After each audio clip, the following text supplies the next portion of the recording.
Bien. La première des choses, bien sûr, je répète un tout petit peu. Donc, je clique sur Fichier nouveau. Je prends format A3. Ici, en millimètres, on va choisir, bien sûr, le centimètre. Ça réduit le temps de travail. Bien. Comme vous voyez, on a un petit plan de travail format A4. La première des choses que nous allons faire, c'est dupliquer le plan de travail. Pour cette raison, il y a deux techniques. La première technique, je peux cliquer et glisser pour insérer, bien sûr, un nouveau plan de travail. C'est pas pareil, bien sûr. Je suis d'accord avec vous. Donc, je trouve la fenêtre qui s'appelle propriété. S'il vous plaît, si vous rencontrez un problème avec une fenêtre, par exemple, je trouve vraiment pas la propriété ou les propriétés de plan, je clique sur fenêtre, le menu fenêtre. Je descends vers le bas et je trouve propriété. Par la suite, je peux la déplacer où je veux. Voilà la largeur. C'est 21 sur 29,7. 29,7. C'est le format A4. Je déplace le plan de travail de côté et maintenant j'ai deux plans de travail. Ok? Je clique sur le premier plan de travail, je clique sur la flèche et ben voilà, j'importe une photo. Cette raison, c'est simple. Je prends la feuille, pardonnez-moi, on est d'accord, et directement vers Illustrator,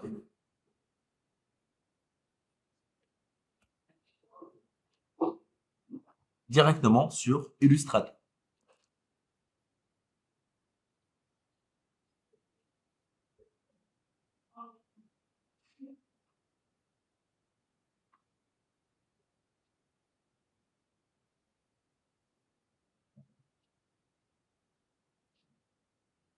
Une fois c'est fini cette opération, je peux par exemple agrandir un tout petit peu mon plan de travail.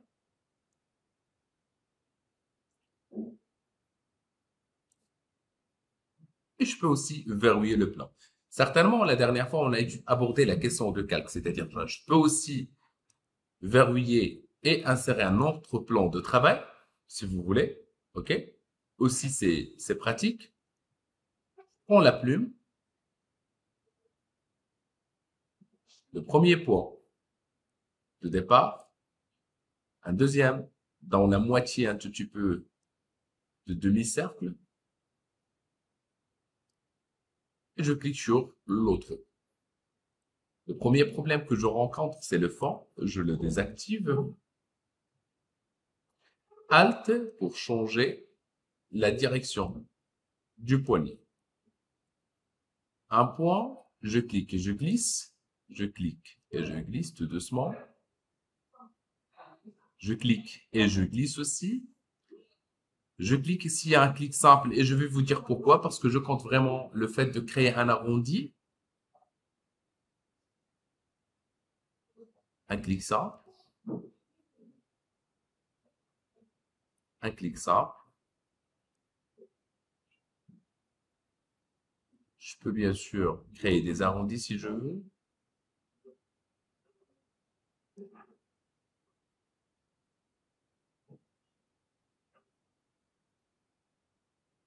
Je peux aussi annuler la question de deux points, c'est-à-dire je peux par exemple travailler avec cette deuxième technique, c'est pas la peine de parfois de créer trois points. C'est à vous de voir, c'est selon la situation là où vous êtes.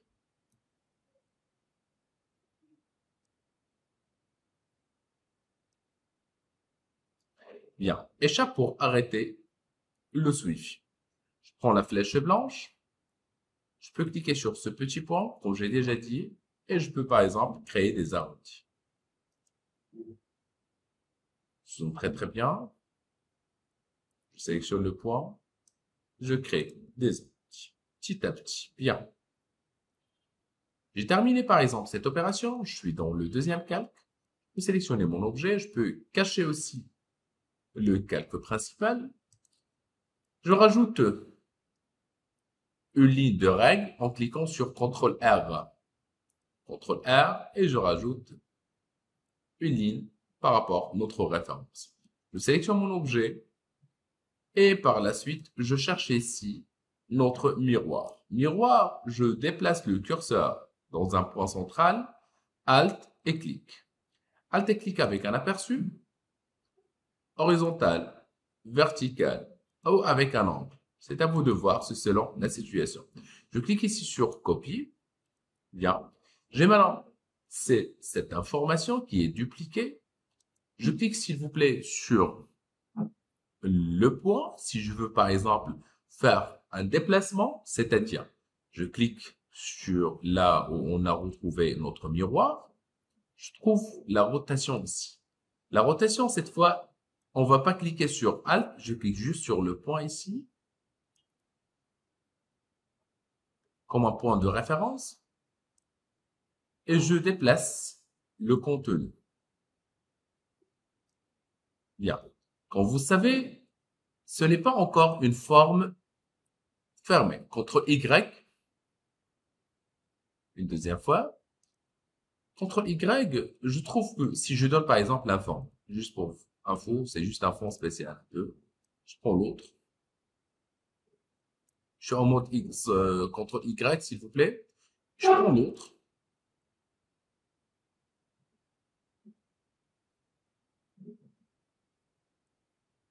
Voilà, c'est pas une couleur imprimable sur cette couleur. Et ben voilà. On a deux fonds avec deux couleurs. Je prends par exemple l'outil de sélection. Je sais que ici il y a deux points. Ici il y a deux points. Un rectangle de sélection, comme on a fait la dernière fois. Bouton droit, joindre. Je sélectionne aussi. Bouton droit, joindre. Si ça marche pas, c'est-à-dire que il a sélectionné aussi la ligne de référence. Donc, qu'est-ce que je dois faire? Dans ce cas, je sélectionne la ligne de référence, bouton droit, verrouiller les repères. Je plus sélectionner les repères. Maintenant, je sélectionne, bouton droit et joindre. Maintenant, on a une seule forme. OK? CTRL Z. J'active une deuxième fois. Pardonnez-moi. La feuille. Bien, ma petite feuille. Et je vais bien essayer de détourer ce qui se passe au fond. OK? Ce qui se passe au fond. Pour faire une rotation, toujours, la chose la plus simple, c'est faire pivoter le cadre. Oui, je suis d'accord avec vous. Mais pour... C'est avec moi. Bien. Mais supposons que je veux faire une rotation par rapport à un axe. Dans ce cas, je cherche l'outil rotation qui me permet de créer une rotation et je clique sur un point de pivot au choix, selon le besoin certainement, et je peux déplacer mon objet. Un tout petit peu comme ça. OK? Bien. Une fois c'est fini cette opération, certainement, il fallait faire une deuxième forme totalement différente. Mais je voulais tout simplement vraiment qu'il soit une symétrie. Je peux aussi dessiner avec la plume d'autres formes. Donc, je cache plus ou moins cette forme que j'ai déjà dessinée. OK? Mais je travaille, je peux bien sûr l'afficher et masquer plus ou moins l'autre, c'est à vous de voir, ou bien juste désactiver le feu.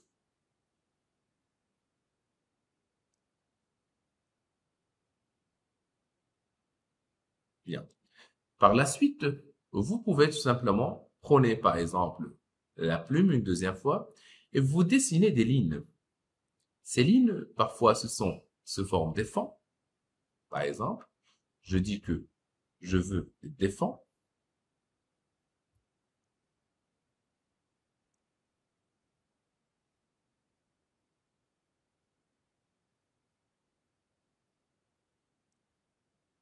Pour arrêter, c'est la touche échappe. Pour ne pas faire des lignes continues,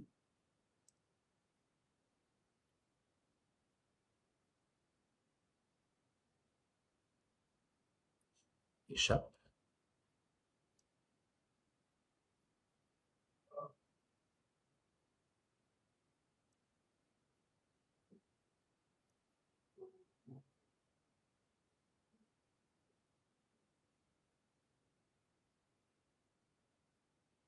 échappe, et ainsi de suite. C'est-à-dire, je peux créer des lignes, sans forcément, ils sont bien sûr des lignes continues. Parfois, on est vraiment besoin de créer des lignes continues. Parfois, non.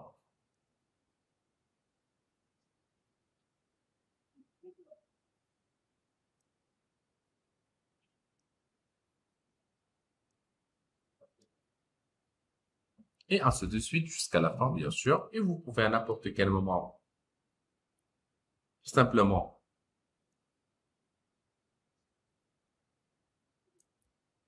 dupliquer les formes en bas.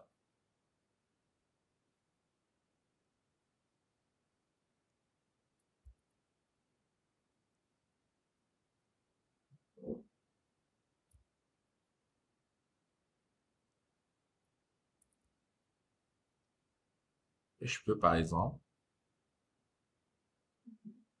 rajouter d'autres choses par rapport le besoin, selon le besoin. Si je prends, par exemple, le contenu, je trouve que j'ai créé un autre contenu. Donc, je clique sur CTRL-Y. Voilà le mode contour et le mode aperçu. Dans le mode aperçu, je prends cette forme un petit peu, bouton droit, disposition, en arrière-plan. Dans la gestion de calque, je peux par exemple tout sélectionner, désélectionner en maintenant la touche Shift notre feuille.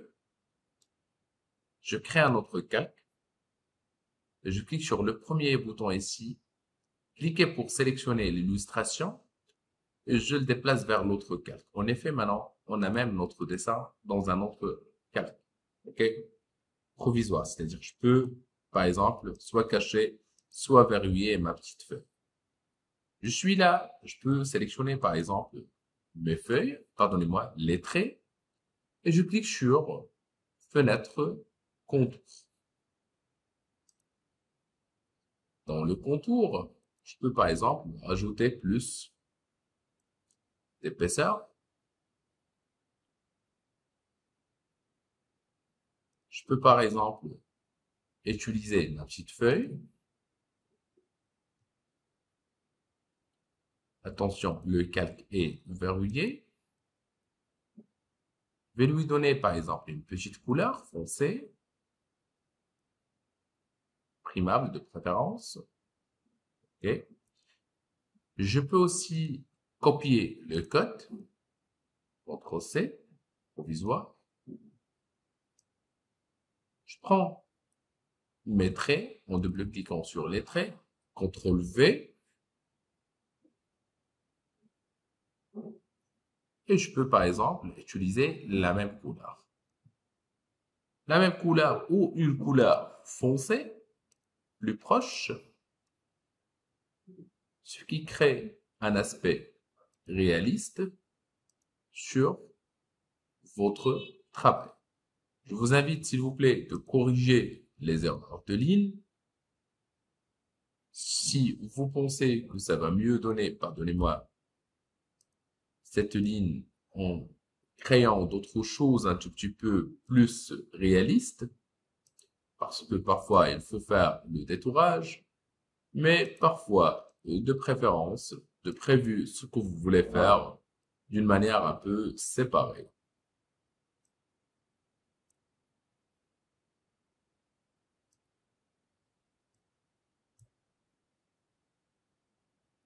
À n'importe quel moment, vous pouvez aussi sélectionner ce point, cliquer sur Angle, et par la suite, convertir les points d'ancrage sélectionnés arrondis.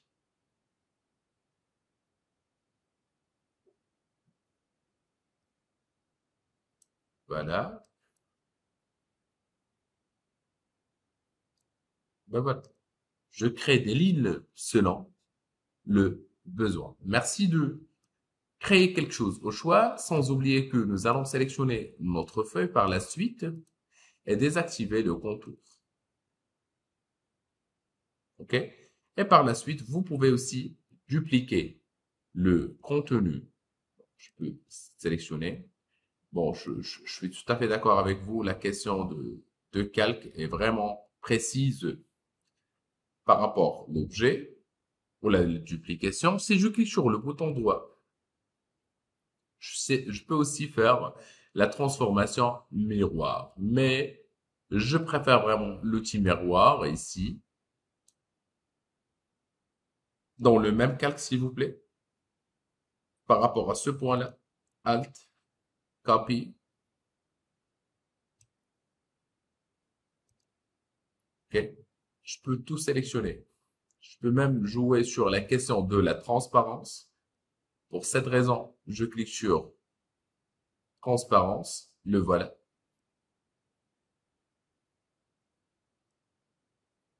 Je peux réduire un tout petit peu la transparence. Voilà une petite feuille qui nous permet par la suite de la utiliser dans un plan de travail. Allons-y, s'il vous plaît. Bien. Une fois on a terminé notre objet, j'aimerais bien vous montrer comment déplacer d'abord la règle. Je vais bien essayer de la déplacer, mais je pense aussi que vous avez bien remarqué que ça ne fonctionne pas.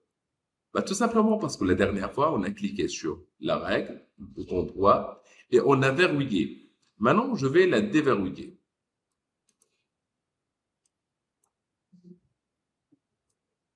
OK?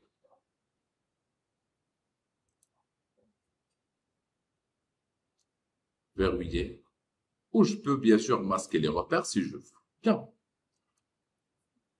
Comme vous savez, chaque élément dans un calque séparé.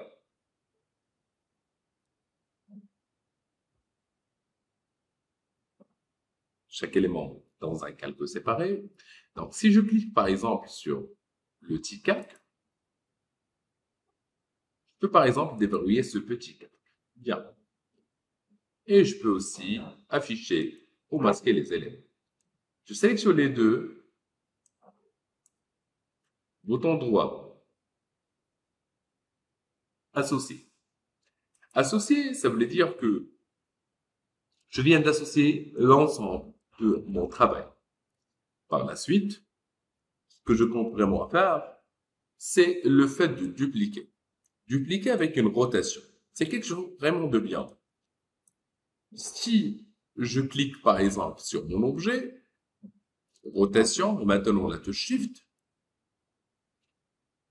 et je clique sur l'outil rotation,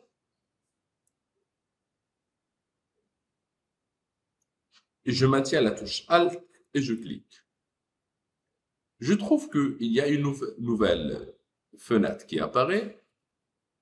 Je vais utiliser la valeur polaire de 360 degrés, la valeur bien sûr d'un cercle, divisé par le nombre que je désire. Par exemple, 4. Je clique sur un aperçu, CTRL-D et CTRL-D. CTRL-D et CTRL-D, qui nous permet de dupliquer. Et par la suite, s'il vous plaît, vous pouvez, je sais pas, l'utiliser dans un endroit, je sais pas, un dessin ou un fond, ou comme vous voulez. Je peux déplacer tout ça dans l'autre plan de travail en maintenant la touche Shift et Alt.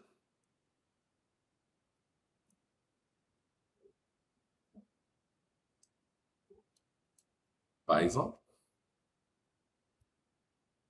Et je peux le dupliquer 2 ou 3 fois en maintenant la touche Shift et Alt en même temps. CTRL-D. Je peux tout sélectionner. Alt.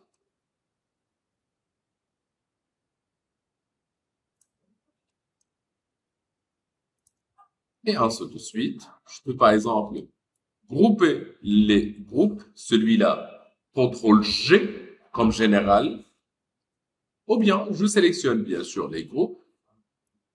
Alt. Pardon. Je sélectionne le tout Shift. Je désélectionne. Et bouton droit associé. Quand vous voulez, soit CTRL-G, soit associé. Et vous créez un fond au choix. Donc, je peux déplacer celui-là ou bien déplacer les deux avec un simple sélection parce que ce sont deux groupes.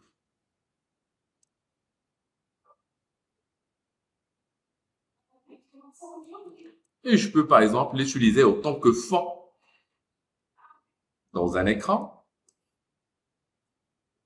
ou bien un fond design.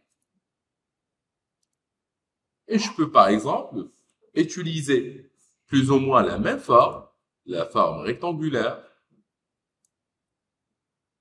avec une petite rotation, avec la flèche bien sûr. La voilà. Je vais essayer de l'aligner un tout petit peu avec cette ligne. Prenons la règle. Afficher, pardon. Les tracés, donc voilà.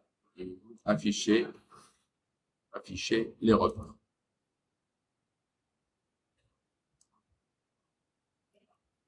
Je peux le supprimer. Ben voilà, je prends cette forme.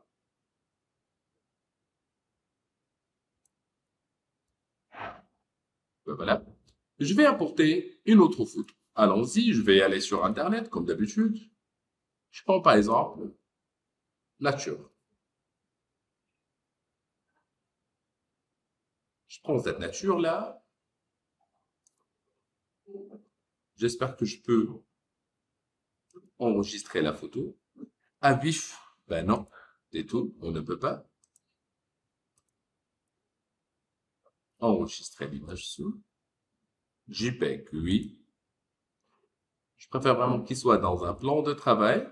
Je prends la photo vers le logiciel.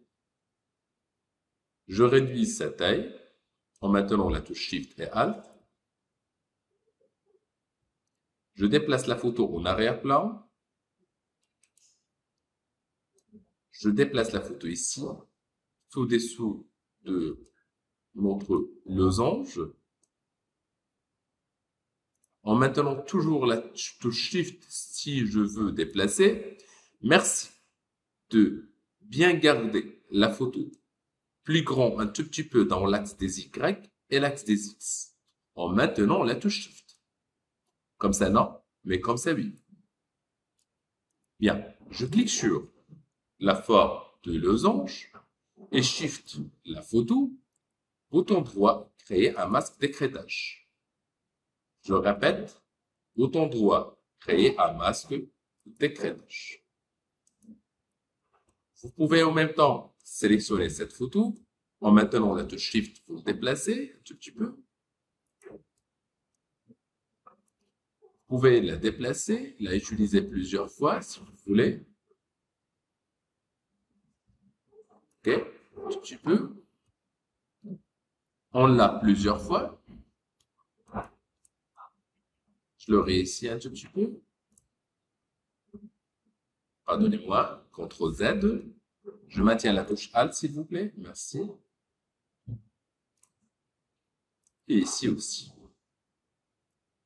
Vous allez me dire, monsieur, est-ce qu'on va utiliser plus ou moins la même photo? Bah, j'ai un petit secret, donc je ne vous cache pas. Ok? Je clique sur la fenêtre et je cherche lien.